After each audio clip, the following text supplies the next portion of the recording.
മലയാളത്തിൽ നിന്ന് ഏറ്റവും ഒടുവിൽ 50 കോടി ക്ലബ്ബിൽ പ്രവേശിച്ച് ഡി.എസ്. ഇറയാണ്. ചിത്രം ഒക്ടോബർ 31-ന് ആഗോള റിലീസായി പ്രദർശനത്തിന് എത്തിയത്. 30-ന് പെയ്ഡ് പ്രീമിയം ഷോയും നടന്നിരുന്നു. സംവിധായകൻ രാഹുൽ സദാശിവം തന്നെ തിരക്കഥ രചിച്ച് ഈ ഹൊറർ ത്രില്ലർ ചിത്രം നിർമ്മിച്ചത് ചക്രവർത്തി രാമേന്ദ്ര, എസ്. ശശികാന്ത് എന്നിവർ ചേർന്നാണ്.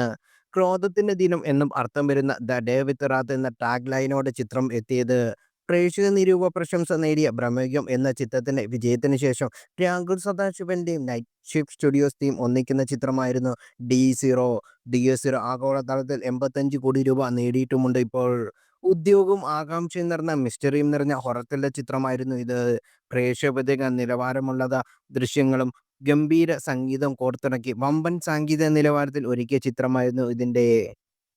പ്രണവ് മോഹൻലാലിന്റെ വേറിട്ട പ്രകടനം ചിത്രത്തെ ആകർഷകമാക്കി.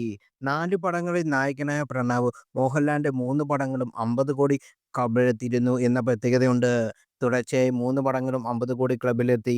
ഹൃദയം, വർഷങ്ങൾക്ക് ശേഷം, ഡി എന്നിവയാണിത്. ഈ സാഹചര്യത്തിൽ മലയാളത്തിൽ ഏറ്റവും കൂടുതൽ തവണ 50 കോടി ക്ലബിൽ എത്തിയ താരങ്ങൾ ആരൊക്കെയാണ് എന്ന് നോക്കുന്നത് കൗതുകരമായിരിക്കും.